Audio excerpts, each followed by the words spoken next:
நித்திய ஸ்துதிக்குரிய பரிசுத்த நற்கருணைக்கு பக்தியாய் ஆராதனை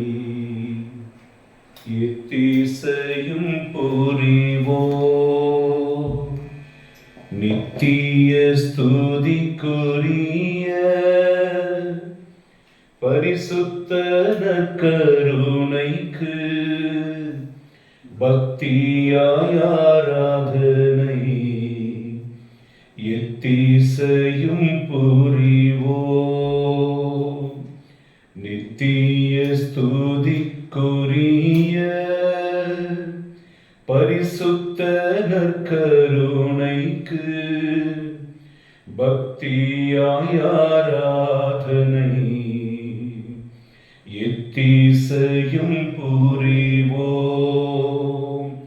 பக்தியாய் ஆராதனை எத்திசையும் புரிவோம்.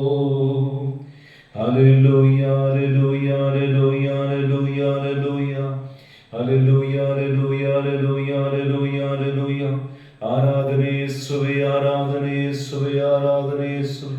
பரிசுத்தரே ஆராதனை, நல்லவரே ஆராதனை, வல்லவரே ஆராதனை, காண்பவரே ஆராதனை, காப்பவரே எமக்கு ஆராதனை, மகிமைக்குரியவரே எமக்கு ஆராதனை, மாட்சிமை உள்ளவரே எமக்கு ஆராதனை, துதியில் மகிழ்பவரே எமக்கு ஆராதனை. ஹல்லேலூயா ஹல்லேலூயா ஹல்லேலூயா ஹல்லேலூயா ஹல்லேலூயா ஹல்லேலூயா ஹல்லேலூயா. நன்றி இயேசுவே, நன்றி இயேசுவே, நன்றி இயேசுவே, நன்றி இயேசுவே, நன்றி இயேசுவே, நன்றி அப்பா. போற்றி இயேசுவே, போற்றி இயேசுவே. வாழ்த்துகிறோம் இயேசுவே, வாழ்த்துகிறோம் இயேசுவே, வணங்குகிறோம் இயேசுவே, வணங்குகிறோம் இயேசுவே. ஹல்லேலூயா ஹல்லேலூயா ஹல்லேலூயா. நித்தியரே நித்தியரே நித்தியரே, மகா மகிமைக்குரியவரே ஸ்தோத்திரம் ஸ்தோத்திரம். போற்றுதலுக்குரியவரே ஸ்தோத்திரம் ஸ்தோத்திரம் ஸ்தோத்திரம். பரிசுத்த ஆவியானவரே ஸ்தோத்திரம். நன்மைகளின் நாயகனே ஸ்தோத்திரம். அப்பா ஸ்தோத்திரம், அப்பா ஸ்தோத்திரம், அப்பா ஸ்தோத்திரம். அப்பா தந்தையே ஸ்தோத்திரம். ஹல்லேலூயா ஹல்லேலூயா ஹல்லேலூயா ஹல்லேலூயா ஹல்லேலூயா ஹல்லேலூயா ஹல்லேலூயா ஹல்லேலூயா. ஆயிரம் நாவு வேண்டும் ஆண்டவா உம்மை புகழ, ஆயினும் இயேசுவே உன் புகழ் பெரியதே. ஆயிரம் நாவு வேண்டும் ஆண்டவா உம்மை புகழ, ஆயினும் இயேசுவே உன் புகழ் பெரியதே. உன் புகழ் பெரியதே, உன் புகழ் பெரியதே, உன் புகழ் பெரியதே, உன் புகழ் பெரியதே, உன் புகழ் பெரியதே, உன் புகழ் பெரியதே, உன் புகழ் பெரியதே, உன் புகழ் பெரியதே. தாயின் உதரம் தரிக்கும் முன்பே தேவா என்னை நினைத்தாய். தேடி வந்து ஆண்டு கொண்டு தாசன் என்னை அழைத்தாய். தாயின் உதரம் தரிக்கும் முன்பே தேவா என்னை நினைத்தாய். தேடி வந்து ஆண்டு கொண்டு தாசன் என்னை அழைத்தாய். என் தேவா என்னை நினைத்தாய், உன் தாசன் என்னை அழைத்தாய். ஆயிரம் நாவு வேண்டும் ஆண்டவா உம்மை புகழ, ஆயிரம் இயேசுவே உன் புகழ் பெரியதே, உன் புகழ் பெரியதே, உன் புகழ் பெரியதே, உன் புகழ் பெரியதே, உன் புகழ் பெரியதே, உன் புகழ் பெரியதே, உன் புகழ் பெரியதே. உன்னிடம் இருந்து நான் பெற்ற வரங்கள் உரைக்க முடியுமோ? கண்மணி என நீ காத்திட்ட அருமை கருத இயலுமோ? உன்னிடம் இருந்து நான் பெற்ற வரங்கள் உரைக்க முடியுமோ? கண்மணி என நீ காத்திட்ட அருமை கருத இயலுமோ? அதை உரைக்க முடியுமோ? முற்றும் கருத இயலுமோ? ஆயிரம் நாவு வேண்டும் ஆண்டவா உம்மை புகழ, ஆயிரம் இயேசுவே உன் புகழ் பெரியதே, உன் புகழ் பெரியதே, உன் புகழ் பெரியதே, உன் புகழ் பெரியதே, உன் புகழ் பெரியதே, உன் புகழ் பெரியதே, உன் புகழ் பெரியதே, உன் புகழ் பெரியதே, உன் புகழ் பெரியதே, பெரியதே. ஹல்லேலூயா, ஹல்லேலூயா, ஹல்லேலூயா, ஹல்லேலூயா. கிறிஸ்து இயேசுவில் அன்புக்குரிய சகோதர சகோதரிகளே, இயேசுவின் திரு இருதய பக்தர்களே, உங்கள் அனைவரையும் மீண்டும் சந்திப்பதில் பெருத்த மகிழ்ச்சி கொள்கிறேன். உலகத்தில் நாம் ஆசீர்வாதமாய் இல்லாமல் இருப்பதற்கு முக்கியமான காரணம் நம்முடைய பாவம். இந்த ஆராதனை வேளையில் முதல் நிமிடத்திலேயே ஒரு கேள்வி கேட்கிறேன். நீங்கள் பாவ சங்கீதம் செய்து எத்தனை நாட்கள் ஆகிறது? நீங்கள் பாவ சங்கீதம் செய்து எத்தனை நாட்கள் ஆகிறது?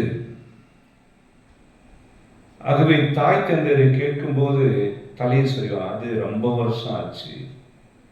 அவர்களுடைய பெற்றோர்களை கேட்டா சொல்லுவாங்க, அது ஆச்சு சாமி, மறந்து போச்சு சாமி. பிள்ளைகளை கேட்கும் பொழுது ஒரு விதமான புன்முறுவலோடு, இந்த போன வாரம் செஞ்ச சாமி, போன மாசம் செஞ்ச சாமி. ஆனால் அது பாவ சங்கீர்த்தனத்தை போன்று இருந்திருக்காது. சொன்ன சாமி, இது சொன்ன சாமி, சொன்ன சாமி, அப்படி படபடன்னு சொல்லிட்டு இருதயம் சுத்தி செய்வதற்கு முன்பாகவே நாம் எழுந்து வந்து விடுகிறோம். ஆகவே நம்மில் பல பேருடைய துயரத்திற்கு காரணம் நம் பாவமே. உன் பாவங்கள் மன்னிக்கப்படுகின்றன, எழுந்து நட என்று சொன்னார்.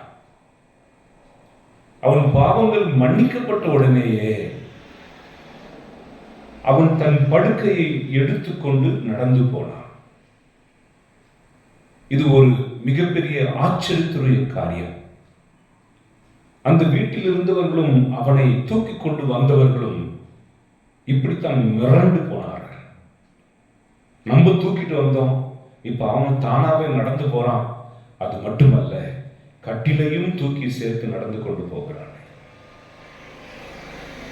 ஆகவே பாவம் மன்னிக்கப்படுகிற பொழுது நம் வியாதிகள் மறைகின்றன. பாவங்கள் மன்னிக்கப்படுகின்ற பொழுது நம் பிரச்சனைகள் முடிவுக்கு வருகின்றன. பாவங்கள் மன்னிக்கப்படுகிற பொழுது பிசாசு நம் மீது கொண்டிருக்கிற அதிகாரத்தை அவன் இழந்து போகும்படி ஆண்டவருடைய மன்னிப்பு அதை ரத்து செய்கிறது. பாவ மன்னிப்பு நாம் பெற்றுக்கொள்கிற பொழுது நம் உடம்பில் ஒட்டி கொண்டிருக்கிற பிணிகள், நோய்கள், வலிகள் எல்லாம் மறைந்து போகிறது. அவன் கை கால் விளங்காமல் வந்தவன், ஆனால் இன்றைக்கு கை கால்கள் உறுதி பெற்று அந்த கட்டிலை எடுத்துக்கொண்டு நடந்தான் என்றார். அந்த வந்தவர்கள் எல்லாரும் ஒரு செய்தியை கற்றுக்கொண்டார்கள். உன் பாவங்கள் மன்னிக்கப்பட்டன, எழுந்து நட. ஆகவே பாவங்கள் மன்னிக்கப்படுகிற பொழுது உங்கள் பிசினஸ் நல்லா ஓடும். பாவங்கள் மன்னிக்கப்படுகிற பொழுது உங்கள் குடும்பத்தில் அமைதி வந்து குடிக்கொள்ளும். பாவங்கள் மன்னிக்கப்படுகிற பொழுது வேலை ஆசீர்வாதங்கள் உங்கள் வீட்டின் கதவை வந்து தட்டும். பாவங்கள் மன்னிக்கப்படுகிற பொழுது உங்கள் உறவுகள், உங்கள் வீட்டில் நடக்கிற சண்டைகள், குழப்பங்கள், அத்தனை ஆவிகளும் உங்களை விட்டு நீங்கி போகும். இது நிச்சயம். ஏனெனில் இஸ்ரேல் மக்களுக்கு ஆண்டவர் எத்தனையோ கட்டளைகளை கொடுத்தார். அவற்றில் ஒன்று, இன்று உங்களை பரிசுத்தப்படுத்திக் கொள்ளுங்கள், நாளைக்கு நீங்கள் அதிசயத்தை காண்பீர்கள். இன்னைக்கு நீங்க உங்களை தூய்மைப்படுத்திக் கொண்டா நாளைக்கு அதிசயங்கள், அற்புதங்கள் நடப்பதற்கு காத்து கொண்டிருக்கின்றன. நம்முடைய ஆண்டவர் மனதுருக்கத்தின் தெய்வம் இல்லையா? எவரையும் பாவங்களுக்கு ஏற்றபடி நடத்தாத தெய்வம். ஒருவர் செய்த அக்கிரமங்களுக்கு ஏற்றபடி தண்டிக்காத தெய்வம் நம் ஆண்டவர். பின்பு ஏன் ஃபாதர் நோய் வந்துச்சு, பிரச்சனைகள் வந்தது, தொழில் முடங்கி விட்டது, வேலை இல்லை, குடும்பத்துல சமாதானம் இல்லை என்றார். பாவத்தினுடைய கனாகனம். ஒரு முள்ளு குத்திச்சுன்னா அந்த வலி இருக்குமா இல்லையா? முள்ளு குத்தணும், ஆனா வலி இருக்கக்கூடாது என்று நினைப்பது முட்டாள்தனம், அறிவீனம். ஆனால் முள் பொத்திய பொழுது நேரம் எடுத்து அதை எடுத்து விடுகிற பொழுது அந்த வலியும் மறைகிறது. அதனால் வரப்போகிற பெரிய பாதிப்பும் மறைவது போல நம் குற்றங்களை தெரிந்தோ தெரியாமலேயோ சூழ்நிலை வழியாகவோ நாம் செய்து விடுகிறோம், விழுந்து விடுகிறோம். நமக்கு அனுபவம் இல்லாததால் விழுந்து விடுகிறோம். விழுந்து விட்ட பிற்பாடு விழுந்து விட்டதை பற்றி நினைத்துக் கொண்டிருக்காமல் எழ முயல வேண்டும். எந்த சூழ்நிலையில் எப்படி நாம் விழுந்தோம் என்பதை பற்றி ஆராய்வதை காட்டிலும் விழுந்ததிலிருந்து நல்லதை கற்றுக்கொண்டு இனி விழாமல் இருப்பது எப்படி என்பதை நாம் கண்டுபிடிக்க வேண்டும். அப்பொழுது நாம் அனுபவசாலியாக கிறிஸ்துவுக்குள் வெற்றி பெற்றவர்களாக நம்மால் மாற முடியும். ஹல்லேலூயா. இந்த மாலை வேளையில் ஆராதனை நேரத்தில் இறைவாக்கினர் ஓசியா வழியாக, இறைவாக்கினர் ஆமோஸ் வழியாக கடவுள் தொடர்ந்து அடிக்கடி சொல்லிக் கொண்டு வந்த வார்த்தை, உங்கள் ஆராதனைகளை நான் அருவருக்கிறேன். உங்களுடைய அமாவாசை பௌர்ணமி தின கொண்டாட்டங்களை அருவருக்கிறேன். உங்கள் இசை கருவிகள் எனக்கு எரிச்சலை மூட்டுகின்றன. நீங்கள் என்னை நோக்கி ஆண்டவரே அல்லது அல்லேலூயா இயேசுவே என்று கூப்பிடுகிற பொழுது, கூப்பிடுகிற நாம் யார் என்பது தெரியும் அல்லவா? ஆகவே ஆண்டவர் முகத்தை திருப்பிக் கொள்வார். சும்மா கூப்பிடலாம். நமக்கு துரோகம் செய்தவர்கள் யார் என்பது நமக்கு தெரியும். அப்பொழுது அவர்கள் போன் கால் பண்ணும் பொழுது நாம் அதை எடுக்க மாட்டோம் இல்லையா? எவ்வளவுதான் நீங்கள் நல்லவர்களாக இருந்தாலும் நாம் போன் காலை எடுக்க மாட்டோம்.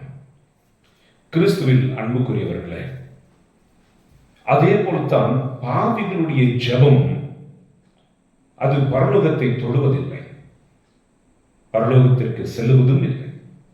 இந்த நேரத்தில் பாருங்கள், நாம் பாவத்தை பற்றி சொல்லிக் கொண்டிருக்கும் பொழுது பெரிய இருள் வந்திருக்கிறது. அந்த இருளை நாம் எப்படி விரட்டுவோம்? ஒளியை கொண்டு வர வேண்டும் அல்லவா? நாம் பாடி செபிப்போம். நன்றி அப்பா, நன்றி.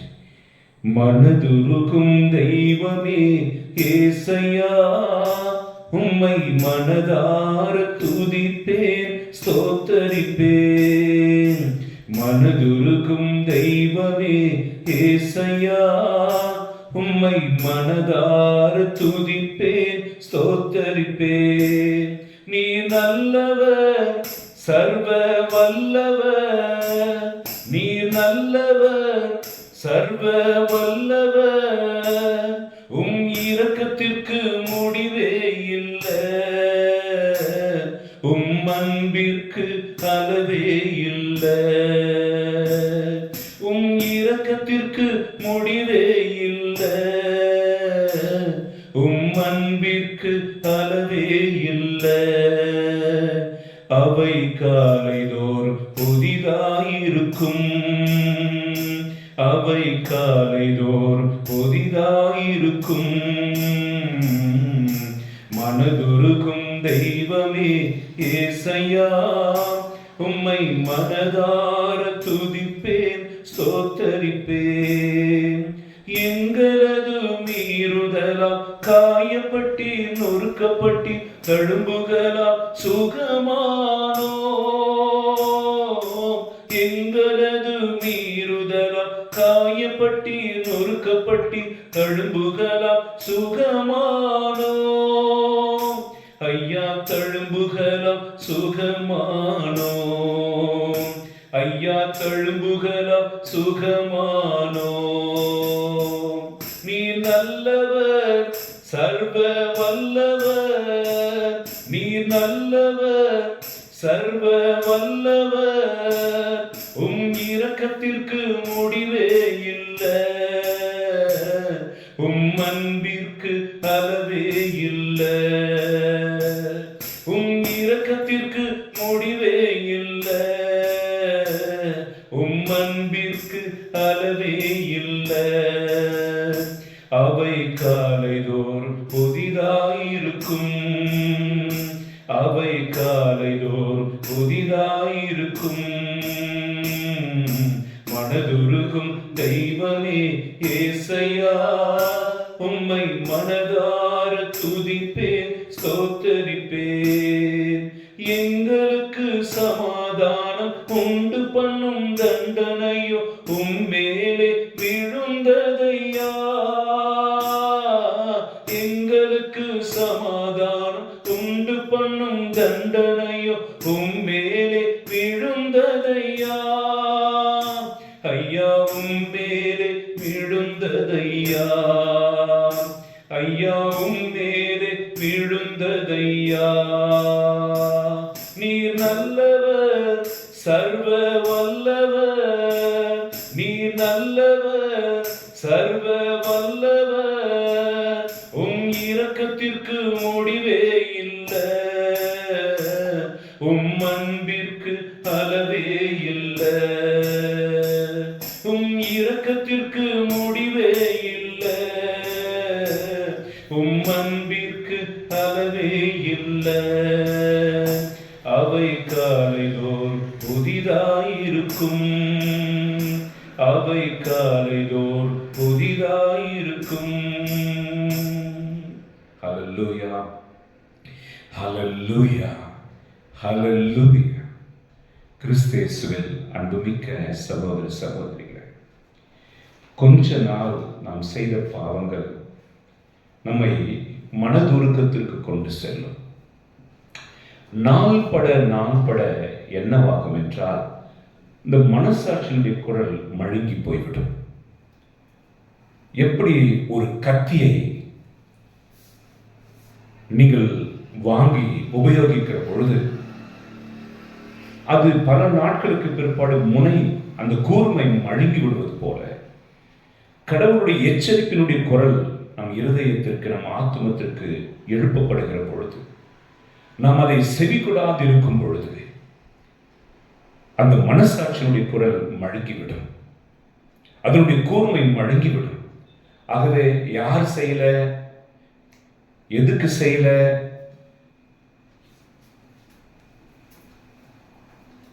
இந்த குற்றத்தை யார் செய்யல அப்படின்ற கொஸ்டின்லாம் போய் எல்லாரும் தானே செய்யறாங்க அப்படின்ற உணர்வு வந்து முனை மழுங்கிவிடும். ஆனால் நம்முடைய ஆண்டவரோ மனதுருக்கத்தின் தெய்வம். தொடக்க நூல் 15ஆம் அதிகாரம் 26ஆம் வசனம் என்ன சொல்கிறது? அவர் நமக்கு சுகம் தருகிற தெய்வம். இயேசு நமக்கு சுகம் தருகிற தெய்வம். Praise the Lord.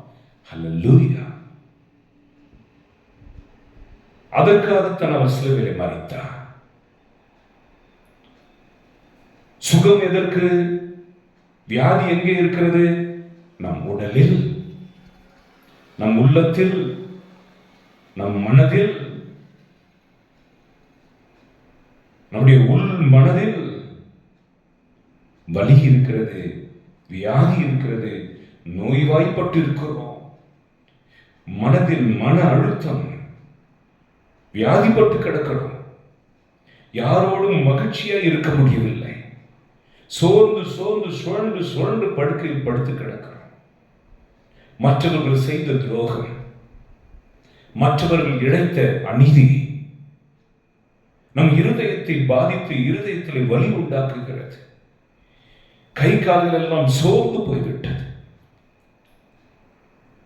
நாம் யாருக்காக உழைத்தோமோ, யாருக்காக நம்முடைய வாழ்க்கையை அர்ப்பணித்தோமோ, அவர்கள் நம்மை துரோசி, அதாவது தூக்கி எறிந்த பொழுது மனம் சுக்குநூறாய் உடைந்து போகிறது.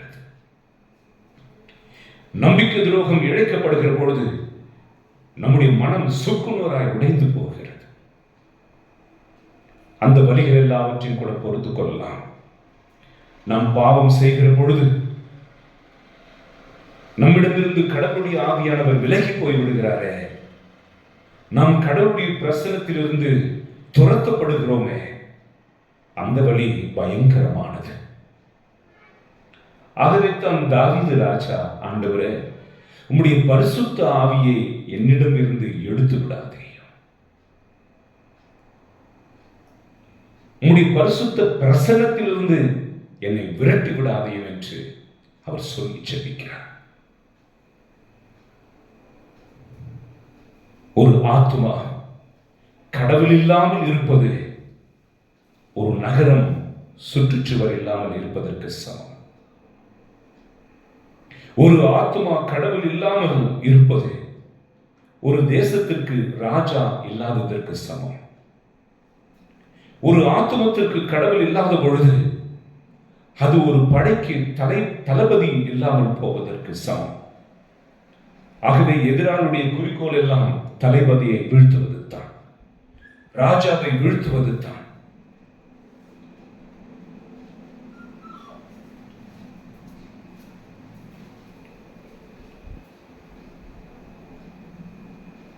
ஒரு நகரத்தை சூறையாட விரும்புகிறவர்கள் அதனுடைய மதில்களை உடைப்பதில் தான் கவனம் செலுத்துவார்கள். ஒரு நகரத்திற்கு பாதுகாப்பு மதில்கள் அல்லவா, ஆத்துமத்திற்கு பாதுகாப்பு பரிசுத்தம். ஒரு படைக்கு பலம் தளபதி அல்லவா, ஆத்துமத்திற்கு பலம் பரிசுத்தம். தேசத்திற்கு ராஜா பலம் அல்லவா, நம்முடைய ஆத்துமத்திற்கு பலமும் சக்தியும் பரிசுத்தம். இதை பிசாசு நன்றாக அறிந்திருக்கிறார். ஆகவே கோபுரத்தின் உச்சத்தில் இருக்கிறவர்களின் வீழ்த்தக்கூடிய வல்லமை பாவத்திற்கு இருக்கிறது. மிக திடகாத்திரமான ஒரு மனிதனை வியாதிக்கு உட்படுத்த பாவத்திற்கு சக்தி இருக்கிறது. வியாபாரத்திலும் தொழிலிலும் முன்னேறிக் கொண்டிருந்த ஒருவனை பிச்சை எடுக்கும் அளவுக்கு அந்த தரித்திரத்திற்கு பாவத்தினால் கொண்டு வந்துவிட முடியும். அன்புக்குரியவர்களே, கடவுளோ மனதுருக்கம் உடையவர் இல்லையா? நம்முடைய பாவங்களை மன்னிக்க முடியாத அளவுக்கு அவர் கடினம் உள்ளவர் அல்ல. இந்த நம்பிக்கையோடு அவரிடத்தில் நாம் செல்ல வேண்டும். அப்ப பாருங்க, அந்த முடக்குவாதம் ஒற்றுமை கொண்டு வராங்க, வாசல் நிறைஞ்சு போச்சு மக்களால். இந்த 4 பேருடைய விசுவாசம் என்ன? கூரையை பிரித்துவிட்டு இயேசு முன்பாக இறக்கினார்கள். ஒரு நோயிலிருந்து அல்லது பாவத்திலிருந்து நீங்கள் விடுதலை பெற வேண்டும் என்றால் உங்களுடைய முயற்சி அவசியம். Effort is needed. நாம் எந்த அளவுக்கு முயற்சி செய்கிறோம் என்பதை கடவுள் பார்த்து அதற்குரிய பலனை கொடுப்பார். ஆகவே இந்த 4 பேர் கூட்டமாய் இருந்தது என்று அந்த முடக்குவாதம் உற்றவனை தூக்கி கொண்டு போய்விடாமல் ரிஸ்க் எடுத்து அது யாருடைய வீடோ என்ன சொல்லுவார்களோ அது அப்புறம் அவங்க எப்படி கெஞ்சினார்களோ, ஆனால் அவனை இயேசுவின் முன்பாக இறக்கியது போல நீங்கள் நன்றாக முயற்சி செய்து ஆண்டவரிடத்தில் உங்கள் பாவங்களுக்காக கதறி அழுது நீங்கள் மன்னிப்பு கேட்டார். அவர் தாராளமாக நம்முடைய பாவத்திலிருந்து நம்மை மன்னிக்க மனதுருக்கம் உள்ள இறைவனாக இருக்கிறார். அல்லேலூயா, அல்லேலூயா. கிறிஸ்து இயேசுவில் அன்புக்குரியவர்களே, யெகோவா ரஃபா என்பது அவருடைய பெயர். சுகம் தரும் தெய்வம். என் ஆத்துமத்திற்கு சுகம் தருவார், என் பிள்ளைகளுக்கு சுகம் தருவார். ஏன் நம் வீட்டில் வளர்கிற ஆடு மாடுகள் வியாதியுற்று இருக்கிறதா, அவற்றுக்கும் சுகமளிக்க கடவுள் வல்லமை உள்ளவர். நம்முடைய பெற்றோர்களுக்கு சுகம் தருவார். படுக்கையிலேயே படுத்து கிடக்கிறவர்களுக்கு அவர் சுகம் தருவார். மருத்துவர்களால் கைவிடப்பட்டவர்களுக்கும் அவரால் சுகமளிக்க முடியும். அவரால் ஆகாதது ஒன்றுமில்லை என்று லூக்கா 1:37 சொல்லுங்கள். அவரால் எல்லாம் கூடும். அவரால் ஆகாதது எதுவும் இல்லை. அவர் செங்கடலை 2ஆக பிளந்தார். ஆகவே கடவுளை நம்புவோருக்காக, தம்மை விசுவசிப்பவருக்காக அவர் எதையும் செய்ய வல்லவராக இருக்கிறார். முக்கியமாக எல்லா அற்புதங்களிலும் பெரிய அற்புதம் எதுவென்றால் ஒரு பாவியை மனம் திருப்புவது. நரகத்தின் வாசல் வரைக்கும் சென்றுவிட்ட ஒரு மனிதனை ஆண்டவர் மீட்கிறார் பாருங்க. அதுதான் பெரிய அற்புதம். இன்றைக்கு நாம் அனைவரும் எல்லா கோவில்களுக்கும் நடந்து முட்டி போட்டு பாத யாத்திரையாக நாம் செல்கிறோம். ஏதோ ஒரு உலகம் சார்ந்த ஒரு ஆசீர்வாதத்திற்காக. தவறில்லை. உன் ஆத்துமா மீட்கப்பட வேண்டும் என்பதற்காக, உன் பாவங்கள் மன்னிக்கப்பட வேண்டும் என்பதற்காக நீ ஏதாவது முயற்சி எடுத்திருக்கிறாய்? பாவ சமய சந்தர்ப்பங்களை விட்டு விலகிவிட வேண்டும் என்று ஏதாவது தீர்மானம் எடுத்திருக்கிறாயா? செய்த பாவங்கள் மன்னிக்கப்பட வேண்டும் என்று பரிகாரம் செய்திருக்கின்றோமா? மனம் கசந்து ஆண்டவருடைய பாதத்தில் அழுதிருக்கிறோமா? எத்தனையோ இடங்களில் 3 நாள் 4 நாட்கள் உள்ளிருப்பு தியானங்கள் நடக்கின்றன. நாம் போக மாட்டோம். ஒரு நாள் தியானம் நடக்கும், போக மாட்டோம். என் பொண்ணு இப்படி இருக்கிறா, என் பையன் அப்படி இருக்கா, அப்படி சொல்லுவாங்க. பிள்ளைகளுக்குரிய தியானம் நடக்கும். பொண்ணு டியூஷனுக்கு போறா, பையன் கோச்சிங் கிளாஸ் போறான், அம்மாவை காரணம் சொல்லுவான். அதுக்கு அடுத்த நாள் என் புள்ள கீழ்ப்படிய மாட்டேங்கிறான், என் பொண்ணு ரகசியமா யாருக்குடைய உறவு வச்சிருக்கா, புலம்புவார்கள். ஆகவே நாம் மதியினர்கள். இருப்பதிலே பெரிய மதியினம் என்னவென்றால் மன்னிக்கிற அவரை நோக்கி வருவதற்கு நமக்கு தெரிவதில்லை. மன்னிக்கிற அவரிடத்தில் ஓடி வந்து நம் குற்றங்களை நாம் ஒப்புக்கொள்வதில்லை, ஏற்றுக்கொள்வதில்லை. ஆகவே ஒருவன் பாவத்தில் இருக்கிற பொழுது ஒரு பாத்திரம் நிறைய எண்ணெய் ஒருவர் சேகரித்து அந்த பாத்திரத்தில் ஒரு ஓட்டை விழுந்தது போல ஆகிவிடும். அது கசிந்து கொண்டே இருக்கும். ஒரு இரவிலேயே அந்த பாத்திரத்தில் இருந்த எண்ணெய் முழுவதும் கீழே சிந்தி இருக்கும். கருணையுள்ள தேவனுடைய பிள்ளைகளை, நாம் ஏன் இப்படி போராட வேண்டும்? ஆகவே ஓசியா இறைவாக்கினரும் ஆமோஸ் இறைவாக்கினர்களும் ஒரு பக்கம் கடவுள் நம்முடைய விழாக்களை அருவருக்கிறார், நீங்கள் சரியான கூலி கொடுப்பதில்லை, நீங்கள் விதவைகளையும் ஏழைகளையும் ஏமாற்றுகிறீர்கள், ஒரு செருப்புக்கு பதிலாக அடிமையாக சில பேரை வாங்கிக் கொள்கிறீர்கள் என்றெல்லாம் எச்சரிக்கிறவர்கள் ஒரு பக்கம் இப்படி, இன்னொரு பக்கம் அவர் சொல்கிறார்கள், வாருங்கள் நாம் ஆண்டவரிடத்தில் போவோம். ஓசியா 6ஆம் அதிகாரம் வாசிச்சு பாருங்கள். நம்ம ஆண்டவர்கிட்ட போவோம். நம்மை காயப்படுத்தினவர் அவரே, அவரே நம்மை குணமாக்குவார். அவரிடத்தில் போவோம். நம்மை விரட்டிவிட்டவர் அவரே. விரோதிகள் நம் மீது வரும்படி செய்துவிட்டவர் அவரே. அவரிடத்திலே போய் சரணடைவோம். நம் காயங்களுக்கு அவரே கட்டு போடுவார். நம் பிரச்சனைகளுக்கு தீர்வு அவரே கொடுப்பார். விஷப்பாம்புகளை அனுப்பி இஸ்ரேல் மக்களை கடிக்க வைத்தார் ஆண்டவர். அந்த விஷத்தினாலே நுரையேறி விஷமேறி உயிருக்கு ஊசலாடி கொண்டிருந்த பொழுது அவர்கள் மன்னிப்பு கேட்டார்கள், தவறிழைத்தோம் என்றார்கள். மோயிசனுடைய பாதத்தை பிடித்துக் கொண்டு கெஞ்சினார்கள். அப்பொழுது மோயிசன் மன்றாட கடவுள் வெண்கலத்தினால் செய்யப்பட்ட ஒரு பாம்பை செய்து உயர்த்து அதை பார்க்கிறவர்கள் பிழைத்துக் கொள்வார்கள் என்று சொன்னார். ஆகவே பாவத்திற்காக தண்டிக்கிற தெய்வம் பாவத்திலிருந்து மீட்பதற்குரிய வழியாக ஒரு காரியத்தையும் செய்கிறார்.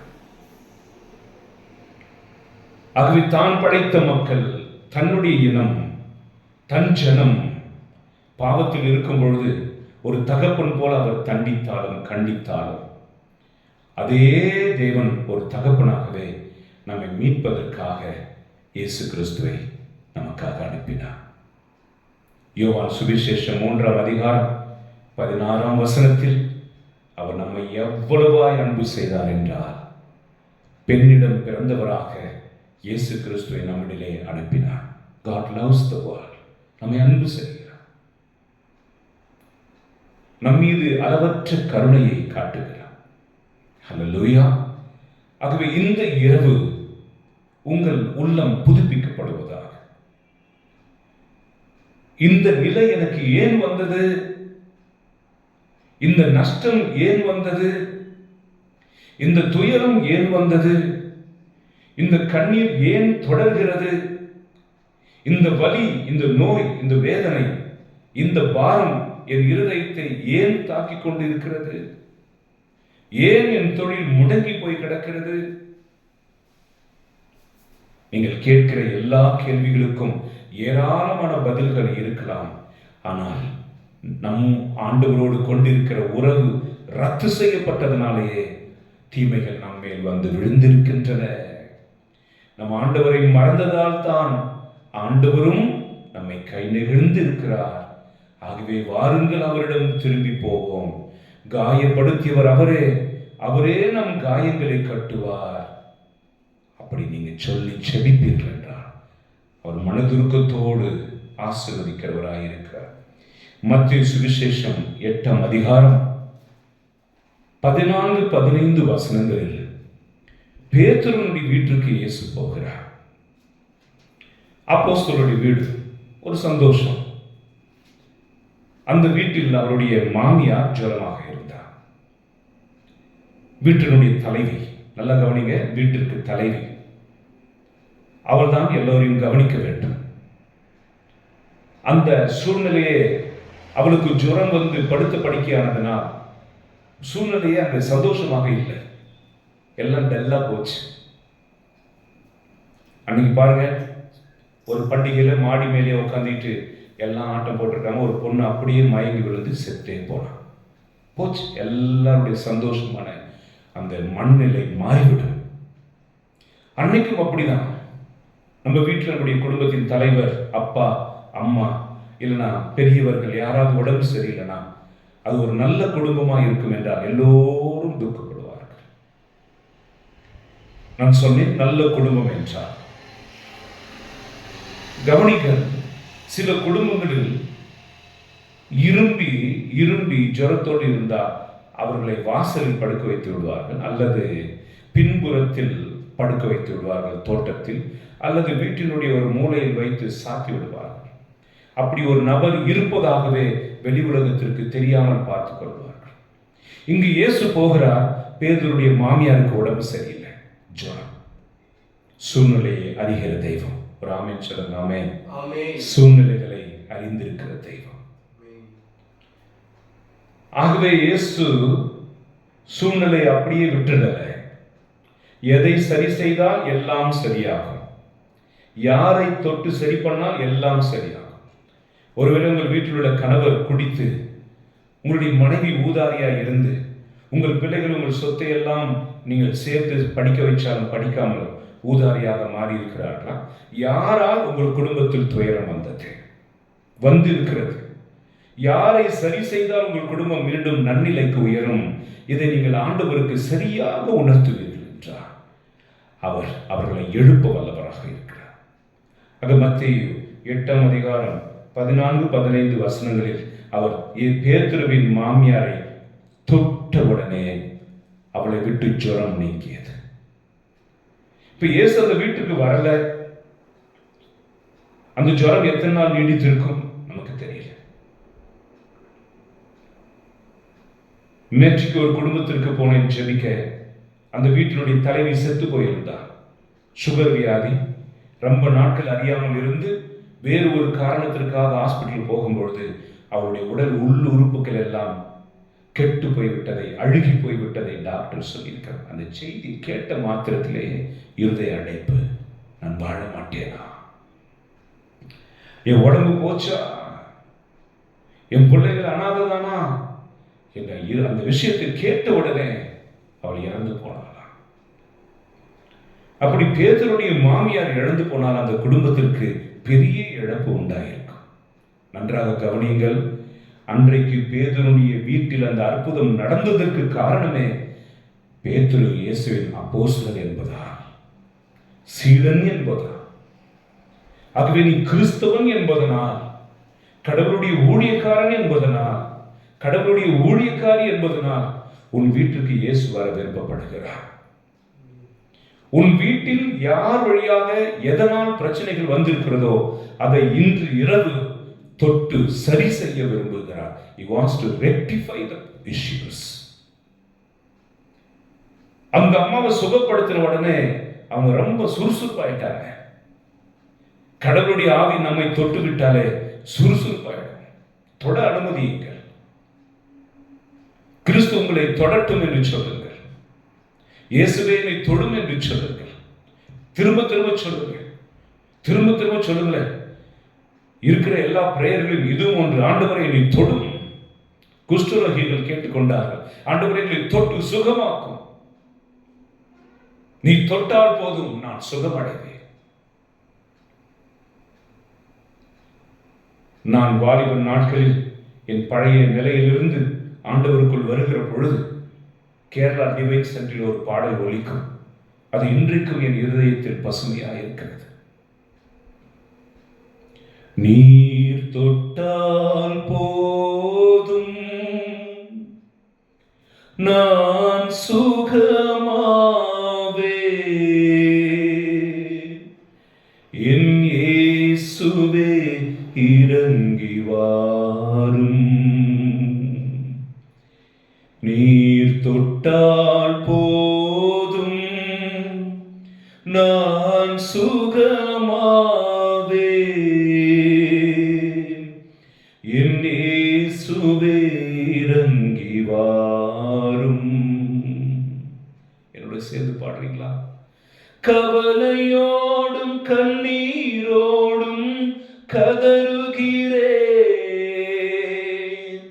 கவலையோடும் கண்ணீரோடும் கதறுகிறேன், கரம் நீட்டி என்னை தேற்றுமையா, கரம் நீட்டி என்னை தேற்றுமையா. நீர் தொட்டால் போதும், நான் சுகமாவே, என் இயேசுவே இறங்கி வாரும். கடன் தொல்லையில் கண்ணீரோடு வாழ்கின்றேன், கடன் தொல்லையில் கண்ணீரோடு வாழ்கின்றேன், கருணை உள்ளவரே காப்பாற்றுமையா, கருணை உள்ளவரே காப்பாற்றுமையா. நீர் தொட்டால் போதும், நான் சுகமாவே, என் தேவனே இறங்கி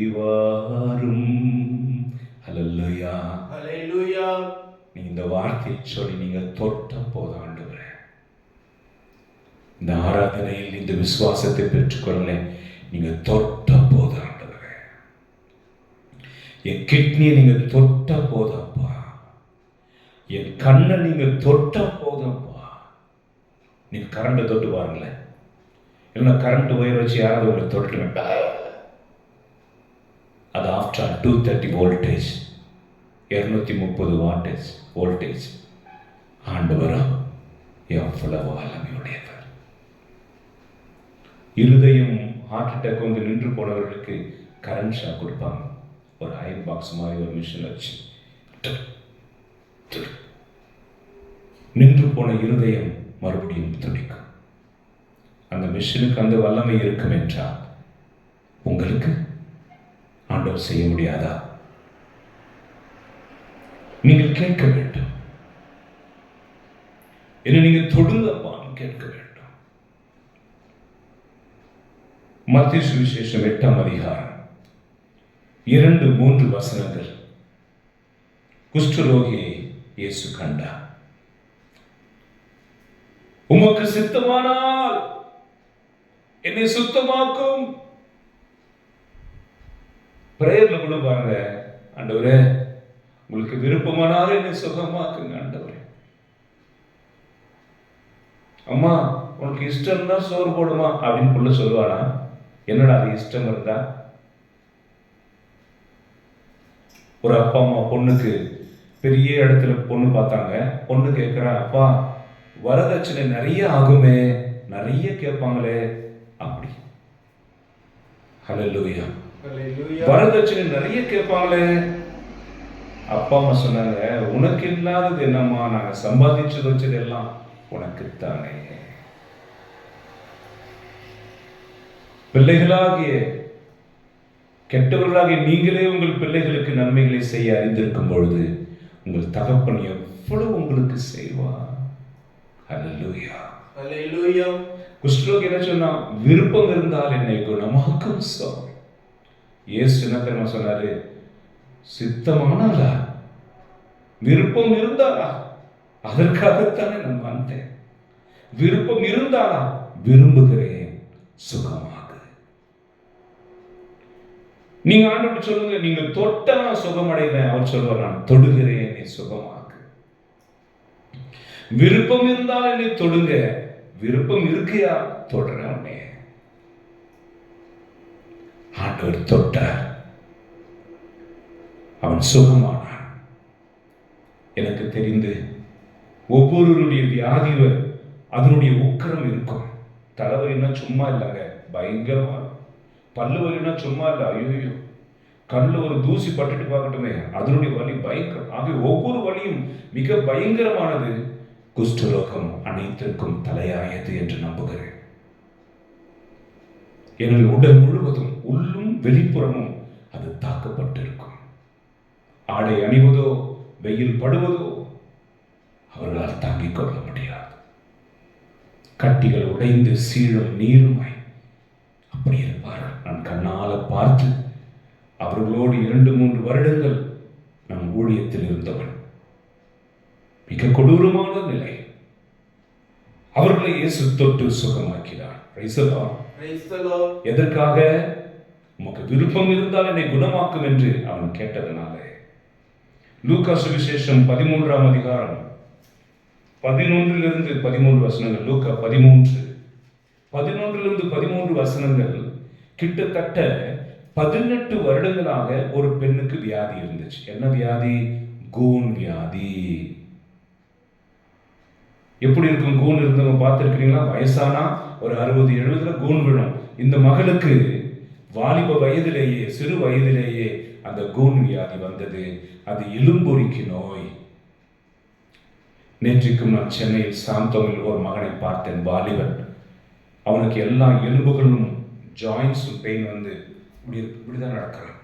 மற்ற எல்லா பிள்ளைகள் முன்பும் எவ்வளவோ அவமானத்தில் அவன் நடந்து கொண்டிருந்தான். ஆக இந்த பெண்ணுக்கு ஏற்பட்ட அவமானம் என்ன? மற்றவர்கள் எல்லோரும் திருமணம் செய்து கொண்டிருந்திருப்பார்கள். இவர் 18 வருடமாக இந்த வியாதியில் இருந்ததனால் அப்படியே இருக்கிறார் தனியாக. அந்த பங்கில் இருந்தவர்கள், அந்த சபையில் இருந்தவர்கள், அந்த கூட்டத்தில் இருந்தவர்கள் அத்தனை பேரும் அவளுக்கு அந்த வியாதி அதோடு நிறுத்திவிட்டார். வசனம் சொல்லுகிறது, இயேசு அன்றைக்கு அந்த இடத்திற்கு போனார், அந்த கூனியை தொட்டார், நிமிர்ந்திடு என்றார். அடிக்கடி நாம் தியானிக்க வேண்டிய மிக உன்னதமான விஷயம், இயேசுவின் வார்த்தைக்கு எவ்வளவு உயிர் இருக்குது பாருங்க.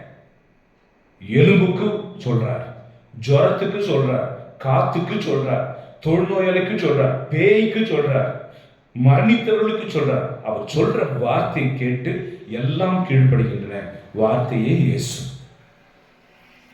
ஆகவே நிமிர்ந்திடு என்று சொல்றார். 18 வருடமா கூனியா இருந்தவர் அப்படியே நிமிர்ந்து நிற்கிறாங்க. என்னால இப்ப அதை நம்ப முடியல, அப்படி நடந்திருக்கிறது. நம் நடுவிலே அப்படிப்பட்ட அற்புதங்கள் நடக்க வேண்டும் என்றால் எவ்வளவு வல்லமை இருக்க வேண்டும். அவள் நிமிர்ந்து நின்றான். ஹல்லேலூயா, ஹல்லேலூயா, ஹல்லேலூயா, ஹல்லேலூயா, ஹல்லேலூயா, ஹல்லேலூயா, ஹல்லேலூயா. ஹல்லேலூயா. நட என்று சொன்னதும் முடவன் நடந்தான், பார் என்று சொன்னதும் குருடன் பார்த்தான். நிமிர்ந்திடு என்றதும் கூனி நிமிர்ந்தான், எழுந்திடு என்றதும் மரித்தவன் எழுந்தான். இயேசுவே என்னையும் எழுப்பிடுமே, இயேசுவே என்னையும் தொட்டிடுமே. தொட்டால் போதும் நான் சுகமடைவேன், தொட்டால் போதும் நான் சுகமடைவேன். ஒரு வார்த்தை சொல்லும் இயேசுநாதா, ஊழியன் நான் குணம் பெறுவேன். இரத்தத்தால் கழுவும் அப்பா, என்னை கழுவும் அப்பா. ஹல்லேலூயா, ஹல்லேலூயா. அவருடைய பிரசனத்திற்குள் கடந்து வாருங்கள். உலகத்திற்கு சாத்தியமில்லாத விஷயங்களை அவருடைய பிரசன்னம் சாதிக்கும். அரிசியை கழுவி உலையில் போடும்பொழுது சாதம் வருகிறது போல கடவுளுடைய பிரசனத்திற்கு உங்களை போடுங்களேன், ஆசீர்வாதங்கள் வெளிப்படும். அந்த நீர் கொதித்துக் கொண்டே இருப்பதற்கு காரணம் அது அனல் மூட்டப்பட்டு கொண்டே இருக்கிறது. நீங்கள் ஆவியானவருக்குள் நீங்கள் அனல் மூட்டப்பட்டு கொண்டே இருப்பீர்கள் என்றால் எப்பொழுதும் நீங்கள் அபிஷேகத்திற்குள்ளே இருப்பீர்கள். உங்களை தொடுகிறவர்களும் அபிஷேகத்தை பெறுவார்கள், நீங்கள் தொடுகிறவர்களும் அதிசயத்தை பெறுவார்கள். அப்படிப்பட்ட ஒரு அபிஷேகம் நமக்கு கொடுக்கப்படுகிறது.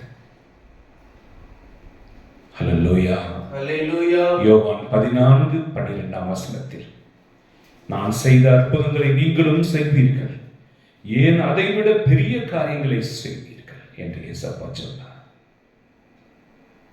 நாமோ வறண்டு போய் கிடக்கிறோம், நோயுற்று கிடக்கிறோம்.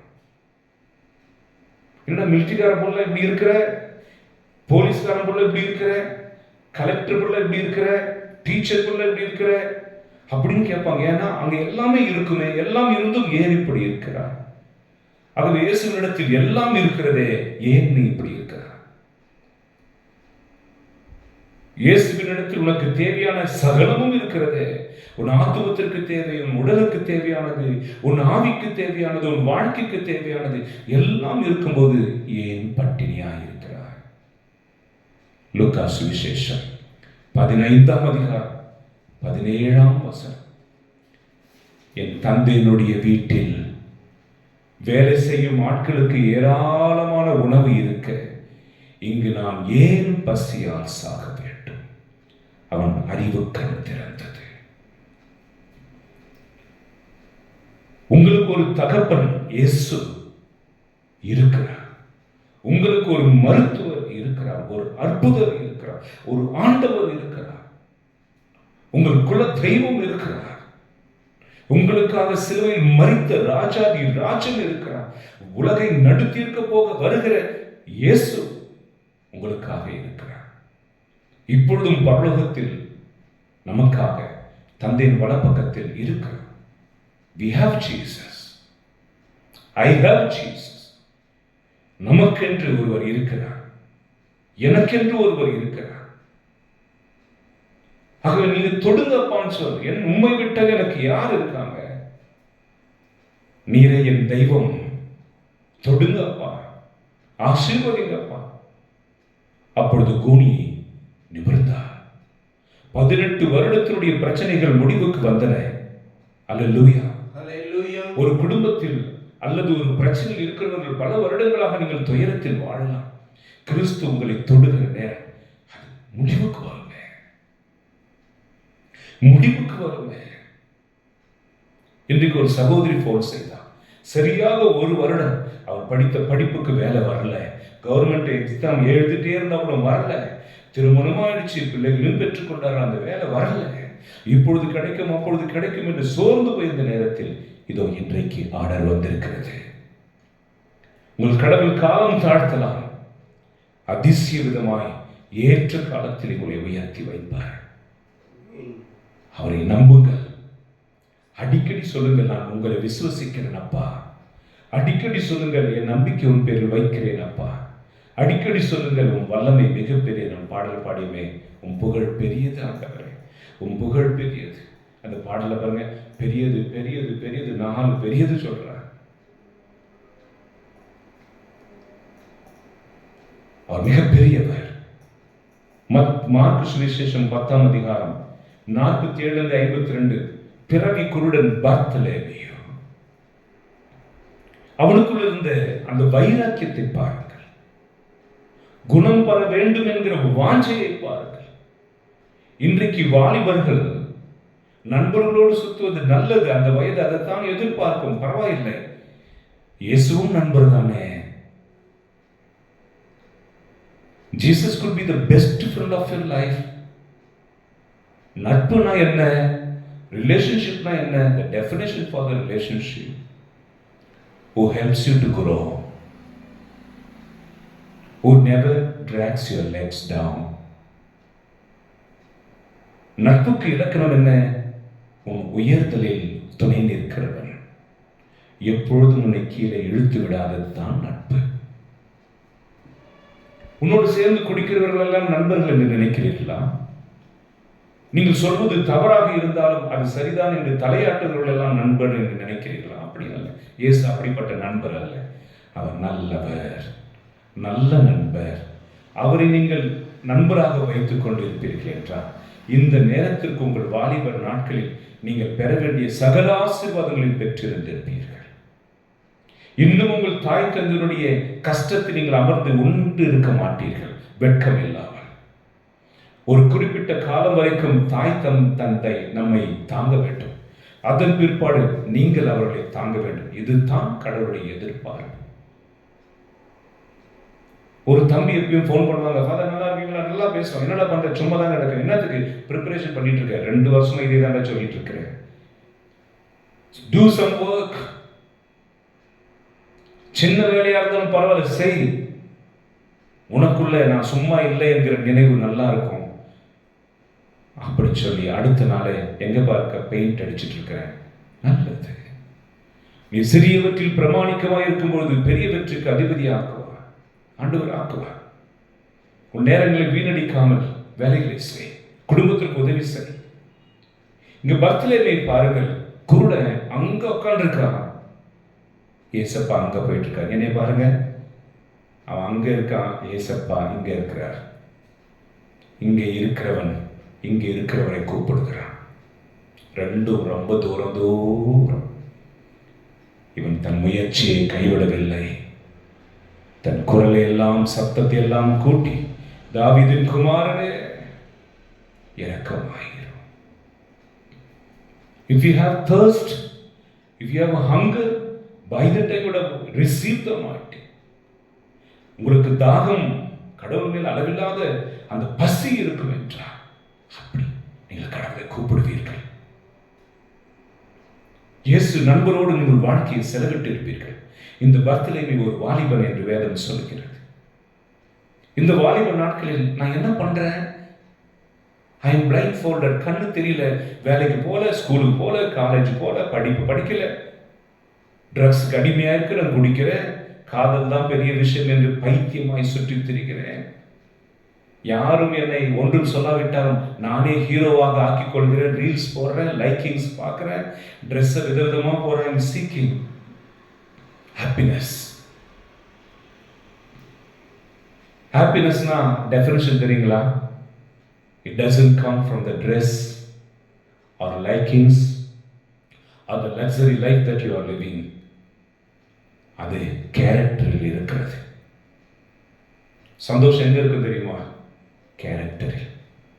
என்னது ஃபாதர் புரியலையே? ஒரு கணவர் இருக்கிறார், நிறைய இடங்களுக்கு போயிட்டு வேலை செஞ்சுட்டு வர்றவர், அவர் தன் மனைவியை பறித்து பெரிய மகிழ்ச்சி அடைவார். ஏன் தெரியுமா? அவள் உத்தமி, அவளுக்கு கிடைச்சது கிஃப்ட். ஒரு மனைவி தன் கணவன் எங்கெல்லாம் போயிட்டு வருவார், ரொம்ப சந்தோஷமா அவளை வச்சுக்குவா. ஏன்? என் கணவர் நல்லவர், அவர் என் கடவுள் கொடுத்த கிஃப்ட். அதனுடைய அர்த்தம் என்ன? Is a good characterized man, is a gentleman, she is a good girl, she is a good wife. Character gives joy. Character gives the joy. உங்களுடைய குணங்கள், நீ பர்சனாலிட்டி, நீ யார் என்பது தான் உனக்கு மகிழ்ச்சியை கொடுக்கு. உனக்கு நீயே மகிழ்ச்சியா இல்லைன்னா உன்னை நீயே நீ அன்பு செய்யலன்னு அர்த்தம், வெறுக்கிறாய் என்ற அர்த்தம். நாம் படிக்கிற படிப்பில் கில்ட் என்று கேள்விப்பட்டிருக்கிறீர்களா? கில்ட் என்றால் குற்றப்பழி உணர்வு. அது என்ன செய்யும்? நீ தப்பு பண்ணிட்டேன்னு சொல்லுவோம். அசிங்கம் இருக்கும், ஷேம் இங்கிலீஷ்ல சொல்லுவாங்க. அது என்ன பண்ணும்? நீ தப்பு, you have done a mistake, guilt says. Shame will say you are a mistake. இந்த குற்றப்பழி, இந்த கில்ட் இருக்கு பார்த்தீங்களா, மன உளைச்சல், அது நம்மளை மேலே ஏற்றிடும். தப்பு பண்ணிட்டோம். ஆனால் இந்த ஷேம் வேஸ்ட், பிறந்தது வேஸ்ட், நீ இருக்கிறது வேஸ்ட், இப்படி பண்ணிட்டப்பா வேஸ்ட், உன்னை கொன்று அழைத்து விட்டோம். அந்த பர்த்லேமியும் அந்த முதல் நிலையை கடந்து ஆண்டவருக்கு நோக்கி கூப்பிடுறார். ஆண்டவரே அமைதியாடுறா, ஆண்டவரே அவரை தொடணும், அவரை பார்க்கணும், என்னை கூப்பிட்டு போங்க. யாரும் இல்லை. எவ்வளவு தூரத்தில் இருந்தாலும் இயேசு அந்த சத்தத்தை கேட்டார். இன்றைக்கு கோயிலுக்கே போக முடியாம வீட்டில் படுத்த படுக்கையா இருக்கிறவர்களே, பூசை பார்க்க முடியல, ஆராதனை பங்கெடுக்க முடியல, நற்கருணை உட்கொள்ள முடியல, படுத்த படுக்கையா இருக்கிறீங்களா? இல்லை மனமுடைஞ்சு போயிருக்கிறீங்களா? கோயிலுக்கு போறது விருப்பம் இல்லையா? கோயில்ல இருக்கிறவங்க பார்த்தாலே எரிச்சல் அடையுதா? கோயிலுக்குள்ள ஜெபம் பண்றவங்க அக்கிரமக்காரங்க, அங்க நானும் போக மாட்டேன்னு சொல்லிட்டு இருக்கீங்களா? உன் குரலை கேட்டு இயேசு இன்னைக்கு இறங்கி வரப்போகிறார். அவர் பர்த்லேமியை தன் அருகில் வரபடி கூட்டி கொண்டு வர சொன்னார். அவர்கள் வந்த பொழுது இயேசு கேட்டார், நான் உனக்கு என்ன செய்யட்டும்? இன்று இரவு இயேசு அதே கேள்வி கேட்கிறார், நான் உனக்கு என்ன செய்யட்டும்? இவ்வளவு கத்தனியே, எவ்வளவு கூப்பாடு போட்டியே, இத்தனை பேர் அதட்டின பொழுதும் இவ்வளவு சத்தமாக என்னை கூப்பிட்டியே, என் பெயரை கூப்பிட்டாய். அவன் எப்படி கூப்பிட்டான்? இரக்கமாயிரும், the son of David. இயேசுக்கு பேர் பாருங்க, தாவீதின் குமாரனே. ஏன்னா தாவீதின் கோத்திரத்திலிருந்து ஒரு இளம் தளிர் வரும், அவர் ஆளுவார், அவர் ராஜ்யத்தில் அமைதி நிலவும், அவர் தம் மந்தையை மேய்ப்பார். அந்த வாக்களிக்கப்பட்ட தேவன் நீர்தானே, தாவீதின் வம்சத்தில் உதித்த தெய்வம் நீர்தானே. விசுவாசமா வார்த்தை அது. ஹல்லேலூயா, ஹல்லேலூயா. இயேசு அவனை சுகமாக்கினார், பார்வை கொடுத்தார், மனதுருக்கி கொடுத்தார். கடவுள் மனதுருக்கம் உள்ளவர். ஆனால் நீங்கள் அவர் மனதுருக்கும்படி காரியங்களை செய்ய வேண்டும். Let God come and heal me. கடவுள் வந்து என்னை தொடு, நான் போவேன். மார்க்கு சுவிசேஷம் 5ஆம் அதிகாரத்தில் 12 வருடங்களாக இரத்த வியாதியோடு இருந்த பெண் சொன்னார், நான் போவேன், அவருடைய ஆடை விளிம்பை தொடுவேன், சுகத்தை பெற்றுக்கொள்வேன். Faith in both sides. நீ ஒரு அடி எடுத்து வைத்த 1000 அடிகள் எடுத்து வைக்க கடவுள் விருப்பமாக இருக்கிறார். ஒரு அடி எடுத்து வைக்கல, சும்மா கோயிலுக்கு போங்கல, ஆண்டவருடைய நாமத்தை சொல்லி துதிக்கல, ஜெப கூட்டத்துக்கு வாங்கல, அவர் 1000 அடிகள் எடுத்து வைத்து உங்கள் காரியங்களை நிறைவேற்றுவார். ஹல்லேலூயா. ஹல்லேலூயா. மத்தேயு 14:30-34. பேதுரு எல்லாம் படகில் இருந்தார்கள். புயல் காற்று வந்தது. அவர்கள் சாகும் தருவாயில் இருந்தார்கள். இயேசு எழுந்து காற்றின் கடலையும் அதட்டினார். Praise the Lord. Praise the Lord. அங்கே அமைதி உண்டானது. அவங்கள கைவிட மாட்டார். ஆனா அங்க செய்தி என்ன? அவங்களே கயிறு கட்டுறதும், அவங்களே இந்த பாய் மரத்தை கட்டுறதும், வெயிட்டான பொருட்களை தூக்கி போடுறதும், அப்படி இப்படி சுத்துறதும், all your actions is vain unless God comes to help. கடைசியில பேதுருக்கு ஞாபகம் வந்துச்சு. யோவான் வந்து சொன்னார், ஏசப்பா படகுல படுத்துட்டு இருக்கார், நம்ம படகுல தானே படுத்திருக்காரு.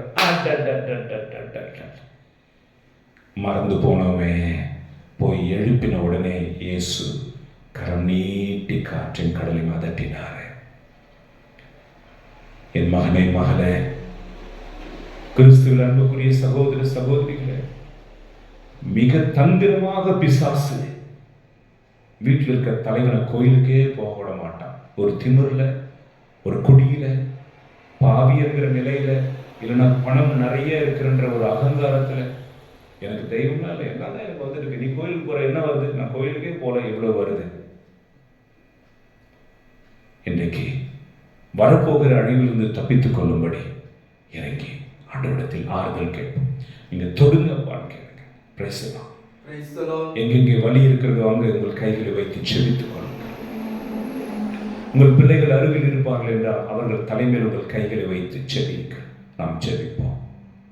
உங்கள் வீட்டில் யாருக்கு சுகம் தேவைப்படுகிறது, யாருடைய பாவ வாழ்க்கை விடுதலையாக வேண்டும், யாரெல்லாம் பாவ சங்கீதனம் செய்து கடவுளுடைய இரக்கத்தை பெற வேண்டும் என்று நீங்கள் விரும்புகிறீர்களோ உங்களையும் சேர்த்து ஒப்புக் கொடுங்க. ஆண்டவரே, இந்த வாரத்தில் நான் பாவ சங்கீதனம் செய்வேன், உம்முடைய கருணைக்கு அருகதையாக என்னை மாற்றிக்கொள்வேன், என்னை ஒப்புக் கொடுக்கிறேன், என்னை தொட்டு சுகமாக்கும், என்னை தொட்டு நலமணித்தரும், என் உடலை, ஆன்மாவை, ஆத்மத்தை, என் பிள்ளைகளை, என் தொழிலை, என் கால்நடைகளை அனைத்து மேலும் உன் கரம் இருப்பதாக தங்கி என்னை வழிநடத்துவதா மீட்பர் இயேசுவின் நாமத்தில் ஜெபிக்கிறோம் பிதாவே, ஆமென். நாம் சேர்ந்து முழந்தால் படியிட்டு மாண்பு கீதத்தை பாடி ஜெபிப்போம். மாண்புயரி வரும் அனுமானத்தை தாழ்ந்து பணிந்து ஆராதிப்போம். பழைய நியம முறைகள் அனைத்தும் இனி மறைந்து முடிவு பெறுக. புதிய நியம முறைகள் வருக. புலங்களாலே மனிதன் இதனை அறிய இயலா. குறையை நீக்க விசுவாசத்தின் உதவி பெறுக. பிதாவர்க்கும் சுதன் இவர்க்கும் புகழ்ச்சியோடு வெற்றியார்க்கும் மீட்பின் பெருமை மகிமையோடு வலிமை வாழ்த்து யாவுமாக. இருவரிடமாய் வருகின்றவராம் தூய ஆவி ஆனவர்க்கும் அளவில்லாத சம புகழ்ச்சி என்றுமே உண்டாகுக. ஆமென். வானில் நின்று மக்களுக்கு அப்பம் அளித்தீரே, இனிமையெல்லாம் தன்னகத்தை கொண்ட அப்பம் இதுவே. ஜெபிப்போமாக. இறைவா, இந்த வியப்புக்குரிய திருவருட்சாதனத்தில் உம்முடைய திருப்பாடலின் நினைவை எங்களுக்கு விட்டு சென்றே. உமது திருவுடல் திரு ரத்தம் ஆகியவற்றின் மறைபொருளை வணங்கும் நாங்கள் உம்மீட்பின் பலனை இடைவிடாமல் கண்டு அனுபவிக்க அருள் புரியும். என்றென்றும் வாழ்ந்து ஆட்சி செய்யும் எங்கள் ஆண்டவரும் திருமகனுமாகிய இயேசு கிறிஸ்து வழியாக உம்மை மன்றாடுகின்றோம். ஆமென். எல்லாம் வல்ல இறைவன் தந்தை, மகன், தூய ஆவியானவர் உங்களை ஆசீர்வதிப்பாராக. ஆமென்.